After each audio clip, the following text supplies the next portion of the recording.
আপনারা হয়তো ইতিমধ্যে জেনে গেছেন যে সর্বকালের অন্যতম সেরা বক্সার মাইক টাইসন, কেউ কেউ বিতর্কিত বক্সার বলতেও পছন্দ করেন। সেই মাইক টাইসন এই বৃদ্ধ বয়সে আবার রিংয়ে ফিরে আসছিলেন। তো সে মাইক টাইসনকে রিংয়ে ফেরার পরে হারায় দিচ্ছে মাত্র 27 বছর বয়সী একজন ইউটিউবার কাম বক্সার, নাম হচ্ছে জ্যাক পল। এখন এই পুরো ব্যাপারটায় একটা হিউমিলেশনের গন্ধ খুঁজে পাচ্ছেন পৃথিবীব্যাপী সেরা প্রফেশনাল বক্সাররা। তারা মনে করতেছেন যে টাইসনকে এই বৃদ্ধ বয়সে রিংয়ে আনা এটা নেটফ্লিক্সের উদ্যোগে হয়েছে এবং এনে তাকে সবার সামনে অপদস্থ করা, কারণ একদম উইদাউট ডাউট সর্বসম্মতিক্রমে জুরিরা রায় দিচ্ছেন যে মাইক টাইসন হেরে গেছেন। এই পুরো ব্যাপারটা প্রফেশনাল বক্সাররা খুব আঘাত পাইছেন এই পুরো ব্যাপারটায়। কিন্তু সেই আঘাতের বহিঃপ্রকাশটা কি হয়েছে? পৃথিবীর কোনো বড় চ্যাম্পিয়ন বক্সার কিন্তু বলেন নাই যে টাইসন রে হারায় তুমি যে দর্শক বিনোদন দেওয়ার মতো এক ধরনের নোংরামি করছো পল, তোমারে আমি জবাব দেবো। এই কথাটা কিন্তু পৃথিবীর কোনো টপ বক্সার বলেন নাই, কিন্তু একজন বক্সার বলছেন এই পৃথিবীতে। তিনি তার ফেসবুকে সোজাসুজি ওই জ্যাক পলকে চ্যালেঞ্জ করছেন যে তুমি বৃদ্ধ মাইক টাইসনকে হারায় যে উল্লাসটা করছো, এইটা বিক্রি করে যে বিনোদনটা পাচ্ছ, এই পুরো ব্যাপারটা আমাদের জন্য একটা হিউমিলেশন। আমি একজন মাইক টাইসন ভক্ত হিসাবে বলতেছি, পারলে পেশাদার বক্সারের সঙ্গে খেলে দেখো, এবং তোমার জন্য অন্য কেউ না, আমি তৈরি আছি, আমি তোমাকে হারায় দেবো। সেই লোকটার নাম সুরকৃষ্ণ চাকমা, বাংলাদেশের একমাত্র প্রফেশনাল বক্সার এবং এখন পর্যন্ত টানা সাকসেস পেয়ে যাওয়া প্রফেশনাল বক্সার সুরকৃষ্ণ চাকমা। সুরকৃষ্ণ চাকমা বাংলাদেশ খুব আন্ডাররেটেড একজন অ্যাথলেট। যত অ্যাচিভমেন্ট হয়েছে এটা আসলে হয় যে বাংলাদেশে ফুটবল ক্রিকেটের বাইরে প্রায় কোনো অ্যাথলেটই কোনো রকমের লাইমলাইট পান না। এটা খানিকটা দায় আমাদেরও, সেসব আলোচনা আরেকদিন করব। কিন্তু সুরকৃষ্ণ চাকমা যে পরিমাণে অলরেডি ইন্টারন্যাশনাল সাকসেস পাইছেন সে তুলনায় তার লাইমলাইটে আসা খুবই কম। যদিও আমি খুব গর্বের সঙ্গে বলি যে আমি একটা এমএফএস প্রতিষ্ঠানে কাজ করি, আরেকটা এমএফএস প্রতিষ্ঠান বিকাশ, তারাই এখন পর্যন্ত সুরকৃষ্ণ চাকমাকে যতটুকু মাইলেজ দেওয়ার সেটা তারা দিচ্ছে, সেজন্য তাদেরকে ধন্যবাদ জানাই। এর বাইরে এই লোকটাকে নিয়ে খুব একটা মানে যে হাইপ এটা বাংলাদেশের নাই। কিন্তু যদি আপনি সাকসেসের কথা ভাবেন তাহলে আজকে সুরকৃষ্ণরে নিয়ে কন্টেন্ট করতেছি না, সুরকৃষ্ণরে নিয়ে ও তার ইন্টারভিউ সহ একটা ভালো কন্টেন্ট আশা করি খুব দ্রুত করব ও দেশে ফিরলেই। তো সুরকৃষ্ণ তারপরেও সংক্ষেপে বলি যে 8টা টানা প্রফেশনাল বক্সিং সুরকৃষ্ণ জিতছেন, বাংলাদেশের প্রথম প্রফেশনাল বক্সার। আপনারা নিশ্চয়ই জানেন যে অ্যামেচার বক্সার আর প্রফেশনাল বক্সারের মধ্যে কি পার্থক্য আছে। অ্যামেচার বক্সাররা মূলত ফেডারেশনের আন্ডারে ফেডারেশনের খরচে খেলে থাকেন, মানে আমি মোটা দাগে পার্থক্যটা বলতেছি, আর একটু ডিটেলে আরেকদিন বলবো। আর প্রফেশনাল বক্সাররা বাণিজ্যিকভাবে খেলেন, তারা স্পন্সরের টাকায় চ্যালেঞ্জের ভিত্তিতে একজন আরেকজনকে চ্যালেঞ্জ করেন বা কোনো নির্দিষ্ট ট্রফি থাকে সেটার উদ্দেশ্যে পরস্পরের বিপক্ষে বক্সিং রিংয়ে লড়েন। দুনিয়া জুড়ে বক্সিং নিয়ে যে হইচই সেটা মূলত প্রফেশনাল বক্সিং নিয়ে। ওখানে আবার বিভিন্ন ক্যাটাগরি আছে, হ্যাভিওয়েট, লাইট ওয়েট, নানা রকম আছে, ওগুলো আরেকদিন ডিটেল বলবো। আমাদের সুরকৃষ্ণ চাকমা হচ্ছে বাংলাদেশের প্রথম প্রফেশনাল বক্সার এবং সে প্রফেশনাল হওয়ার পরে টানা 8টা বক্সিং জিতছে, টানা 8টা বক্সিং গেম জিতছে। তার ভেতরে ইন্ডিয়ার one of the best boxer, থাইল্যান্ডের, চায়নার, জাপানের বিভিন্ন জায়গার বেস্ট বক্সারদের সে হারাইছে, যে রেজাল্টও পাইছে মাত্র 2 বছরের ভিতরে। সে এই মুহূর্তে পৃথিবীতে 3000-এর মতো প্রফেশনাল বক্সার আছে ইয়ের ক্যাটাগরিতে, সুরকৃষ্ণ চাকমার ক্যাটাগরিতে। সেখানে মাত্র 2 বছরের মধ্যে, 2 বছরেরও কম সময়ের মধ্যে সুরকৃষ্ণ চাকমা নিজের র্যাঙ্কিং প্রায় 200-তে নামায় নিয়ে আসছে। সম্ভবত গত মাসের র্যাঙ্কিং ছিল তার 230 সামথিং, এবং ওর সামনে একটা বক্সিং আছে, ওইটাতে যদি জিততে পারে তাহলে ও 200-র নিচে নেমে আসবে। তারা একটু বক্সিং ফলো করেন, তারা বুঝতেছেন যে সারা ওয়ার্ল্ডে 200-র নিচে নিজেকে নামায় আনা বাংলাদেশের মতো একটা দেশের বক্সারের জন্য কত কঠিন একটা ব্যাপার। সেই কঠিন কাজটা সে করছে। এখনও আমরা এটা বলবো না যে সে ওয়ার্ল্ড ক্লাস বক্সার হয়ে গেছে বা টপ ক্লাস বক্সার হয়ে গেছে, সেটা হতে সুরকৃষ্ণকে অনেক পথ পাড়ি দিতে হবে এবং খুব মানে রিয়েলিস্টিকভাবে দেখলে সুরকৃষ্ণর পক্ষেই হয়তো সেই পথটা পাড়ি দেওয়া সম্ভব হবে না, যে ওই ওয়ার্ল্ড টাইটেলের জন্য লড়াই করা বা এইগুলো ওর পক্ষে কঠিন হবে। এটার পথটাও শুরু করলো, নেক্সট হয়তো কেউ করবে। কিন্তু একটা জায়গায় সুরকৃষ্ণ অলরেডি বিশ্ব চ্যাম্পিয়ন হয়ে গেছে, আমি তাকে বিশ্ব চ্যাম্পিয়নের খেতাব দিয়ে দিলাম। এইটা শুধু আমি না, আমি নিশ্চিত যে আমার এই কন্টেন্টটা যে বা যারা দেখতেছেন তারা দৃঢ়ভাবে বিশ্বাস করবেন যে রাঙামাটির ছেলে সুরকৃষ্ণ এখন আসলে বিশ্ব চ্যাম্পিয়ন। সেটা কোন জায়গায়? মাইক টাইসনের সম্মান বাঁচানোর জন্য সে বক্সিং রিংয়ে নামতে চাইছে। পুরো ব্যাপারটা একটু যদি দেখেন, মাইক টাইসনের হিস্ট্রি আপনারা কম বেশি জানেন। যদি মোহাম্মদ আলীর কথা বাদ দেই, মোহাম্মদ আলী তো নমস্য, শুধু বক্সিং রিং না, সারা পৃথিবীর খেলাধুলার ইতিহাসে মোহাম্মদ আলী আরেকজন জন্মাবে না। এবং মোহাম্মদ আলী মোহাম্মদ আলীর সঙ্গে কার তুলনা হয় না, মোহাম্মদ আলী মোহাম্মদ আলী। কিন্তু তার বাদ দিয়ে যদি বক্সিং হিস্ট্রি বিবেচনা করেন, one of the most successful boxer হচ্ছেন মাইক টাইসন।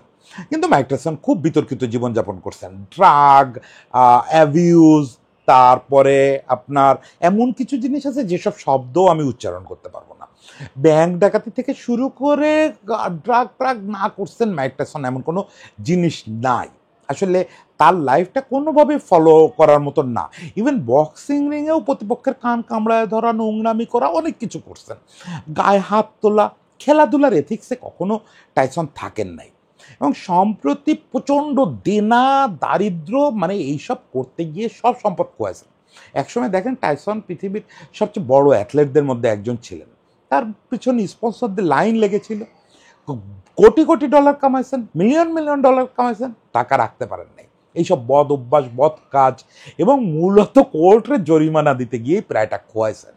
কোর্ট দফায় দফায় তাকে বিভিন্ন ধরনের শাস্তি দিচ্ছে, বিভিন্ন জিনিস তার বাজেয়াপ্ত করা হয়েছে, বিভিন্ন সম্পদ, বিরাট অঙ্কের অঙ্কের জরিমানা দিতে হয়েছে, একাধিকবার কারাগারে কাটাতে হয়েছে। যাই হোক, মাইক টাইসনের লাইফ এটা গল্পের মতো, গল্প করবো হয়তো আরেকদিন, কিন্তু সংক্ষেপে বুঝে নেন যে সে একটা ট্রাজিক হিরো। মানে ম্যারাডোনার মতো রোমান্টিক ট্রাজেডিও না, সে আসলে ক্রিমিনাল লাইফই লিভ করছে। সেটা বক্সিং রিং থেকে শুরু করে এই বৃদ্ধ বয়স পর্যন্ত। এখন সে অলমোস্ট 60, কিন্তু সে সম্প্রতি একদম অনাহারের মতো অবস্থায় চলে গেছিল। দারিদ্র এবং শারীরিক অসুস্থতা তারে একদম দেয়ালে পিঠ ঠেকায় দিচ্ছিল। স্টমাক আলসার হয়ে গেছে, মুখে এক ধরনের সমস্যা হয়েছে, আর বক্সারদের খুব কমন ডিজিজ যেটা ওই যে আলজাইমার, সেটাও হয়েছে। মোস্ট নিউরোলজিক্যাল আরও কিছু প্রবলেম হয়েছে। হাঁটু ঠিক মতো কাজ করে না, সোজা হয়ে উঠে দাঁড়াতে পারেন না, মাঝে প্রায় 1 বছর হুইল চেয়ারে ঘুরতে হয়েছে। সেই ছবি মনে পড়লে আমার চোখে পানি আসে। এখন মাইক টাইসন এত কিছুর পরেও তো আমাদের জেনারেশনের হিরো ছিল, ফলে কষ্টও লাগে, যতই ক্রিমিনাল হোক কষ্টও লাগে। মাঝে দেখতাম যে হুইল চেয়ারে করে ঘুরতো। তো ওই পেটের আলসারে এর মাঝে করতেছিলাম একটা নিউজে যে পেটের আলসারে টানা 1 ঘন্টা ধরে রক্তবমি করছে। এত রক্তবমি করছে যে মানে হসপিটালে রেখে, দাতব্য হাসপাতালে রেখে চিকিৎসা করতে হয়েছে। ভাই কি বলবেন, মাইক টাইসনের মতো মানুষ দাতব্য হাসপাতালে চিকিৎসা করতে হয়েছে।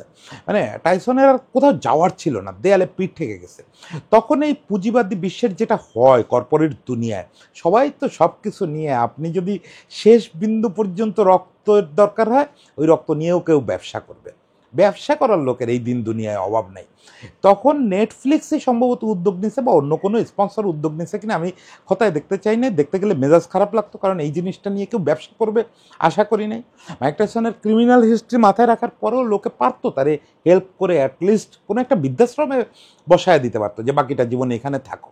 তা না করে মাইক টাইসনরে এরা অফার দিছে, তুমি ইউটিউবার বক্সার আছে জ্যাক পল, তার সঙ্গে রিংয়ে নামো, এটা আমরা নেটফ্লিক্সে সরাসরি সম্প্রচার করবো। স্বাভাবিকভাবে million million dollar, even billion ডলারও ক্রস করতে পারে ইনকাম, খুবই স্বাভাবিক। কারণ ওই যে জ্যাক পল, ও আবার ইউটিউবার হিসেবে বেশ বিখ্যাত। ফালতু বক্সার, মানে সরি, এইভাবে আমি কাউরে ছোট করে করি না, কন্টেন্টে কথা বলি না, কিন্তু কোনো বক্সারের জাত না। ও হচ্ছে এই আগে ইউটিউবার পরে বক্সার, আরও কি কি সব করে। তো ইউটিউবার হিসেবে মোটামুটি জনপ্রিয় যা বুঝলাম। বেশ করে বেড়ায়, হামবড়া ভাব করে বেড়ায়, ইউটিউবে আজগুবি আজগুবি কন্টেন্ট করে। যাই হোক, মানে সেটা তো আমিও করি। তো ইউটিউবার মাত্রই এত খারাপ না, অনেক ভালো ভালো ইউটিউবারও আছেন, আমি বা জ্যাক পলের মতো খারাপ না সবাই।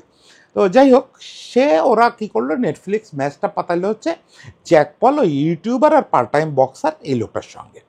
ও টাইসনের তো আর কিছু করার ছিল না এটা মেনে নেওয়া ছাড়া। টাইসন মেনে নিছে, নিশ্চয়ই বলছে যে তোমার $1 মিলিয়ন দিব বা $2 মিলিয়ন দিব, মানে যা কামাবে তার হয়তো 100 ভাগের 1 ভাগ দিবে আর কি। মাইক টাইসন রিংয়ে উঠছেন, জাস্ট 2টা সেট খেলতে পারছেন। মানে এর মধ্যেই ওরে মাইক টাইসনরে নক আউট করে দিছে, অলমোস্ট নক আউট ঠিক করে নাই, কিন্তু জুরিদের বিচারে সর্বসম্মতিক্রমে হেরে গেছেন। এটাই স্বাভাবিক ছিল।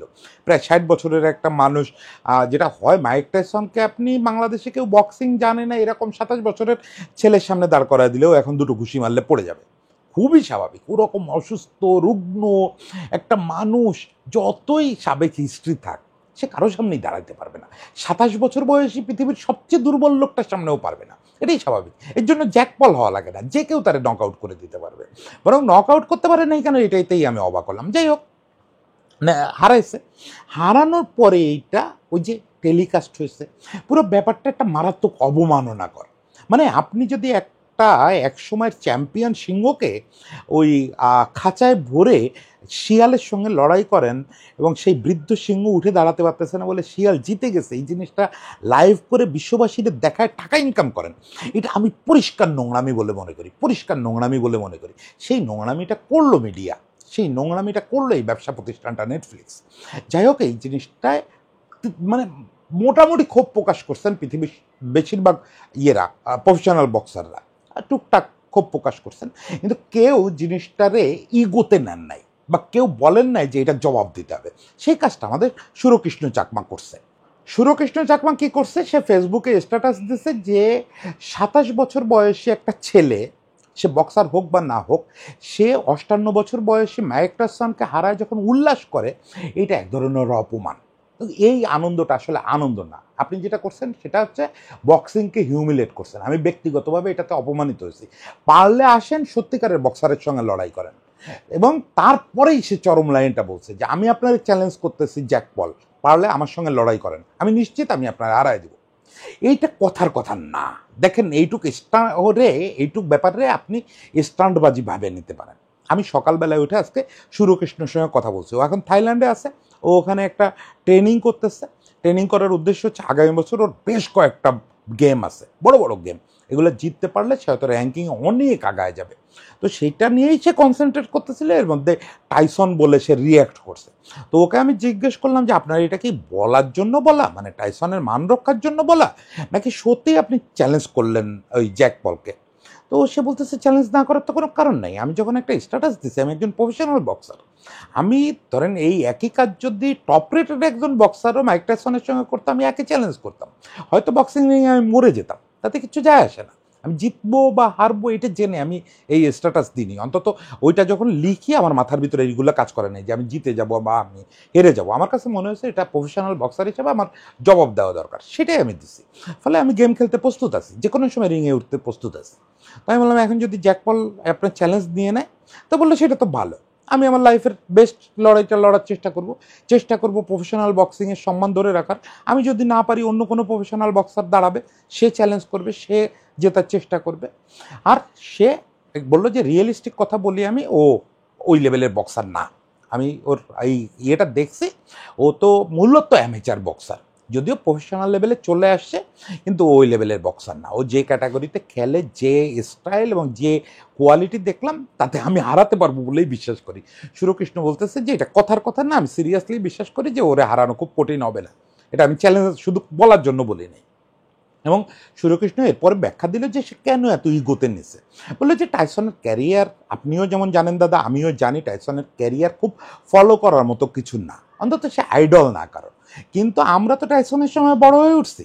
আমি ক্লাস 6 থেকে বিকেএসপিতে বক্সিং করি, তারপরে পৃথিবীর নানা জায়গায় ট্রেনিং করছি, ইংল্যান্ডে ট্রেনিং করছি, থাইল্যান্ডে, ইন্ডিয়া, জাপানে, বিশ্বের সেরা সেরা বক্সারদের সঙ্গে কাজ করছি, বক্সিং কোচদের সঙ্গে কাজ করছি। না, আমাদের সামনে যে বক্সাররা ওই সময় লিজেন্ড ছিলেন, ফলো করি, মানে আইডল হোক বা না হোক, যারা লিজেন্ড ছিলেন তাদের মধ্যে বেস্ট তো টাইসন ছিলেন। তো সেই টাইসন আজকে দুর্বল হয়ে গেছেন, বৃদ্ধ হয়ে গেছেন, অসুস্থ হয়ে গেছেন, এই সুযোগে তারা তো অপমান করা যায় না। একটা রেসের ঘোড়া, এক সময় সে নিয়মিত রেস জিতছে, সে বৃদ্ধ হয়ে গেছে বলে তার সঙ্গে আজকে মজা নেওয়া, এটা তো হয় না, এটা প্রফেশনাল বক্সিংয়ে অপমান করা। সেই জায়গা থেকে ব্যাপারটা আমি এগোতে নিচ্ছি, এখানে নাথিং পার্সোনাল। আমার তো কোনো অপমান হয় নাই, আমি তো টাইসনের কিছু হই না।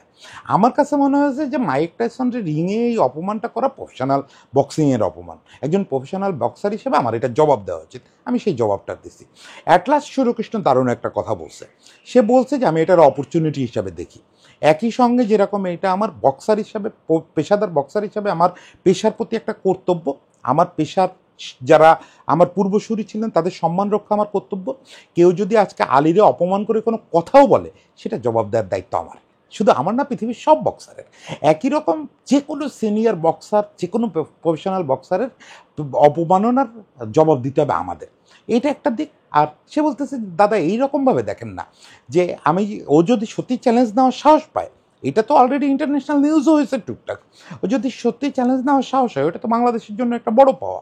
আমরা একটা বড় ইয়েতে চলে যাব। ঠিক আছে, তুমি টাইসনের ম্যাচ নেটফ্লিক্সে সরাসরি সম্প্রচার করছো, আমারটা কেন করবা না? আমি তো ওর চ্যালেঞ্জার হিসাবে আসছি। তো বাংলাদেশ সরাসরি সম্প্রচারিত হবে নেটফ্লিক্সে। যারা টাইসনকে অপমান করছে, সেই মিডিয়ামেই গিয়ে টাইসনের জবাব দিতে চাই, এবং সেখানে কথাটা হবে এরকম যে বাংলাদেশি বক্সার টাইসনের জবাব দিতে আসছে। আমি বাংলাদেশের ফ্ল্যাগটার জন্য লড়াই করি, টাইসনের জন্য লড়াই করব না, আমি বাংলাদেশের ফ্ল্যাগের জন্য লড়াই করব। This is Surakrishna Chakma. তার ইন্টারভিউর জন্য অপেক্ষা করেন। আমি এই ছেলেটার ফ্যান হয়ে গেছি আজকে 24 ঘন্টার মধ্যে। আমি বিশ্বাস করি এই ছেলেটা আমাদের পতাকাটাকে অনেক দূর নিয়ে যাবে। সুরকৃষ্ণের জন্য শুভকামনা। মাইক টাইসনের না হলেও পেশাদার বক্সিংয়ের সম্মান রক্ষা করেন, লাল সবুজের সম্মান রক্ষা করেন। সবাই ভালো থাকবেন।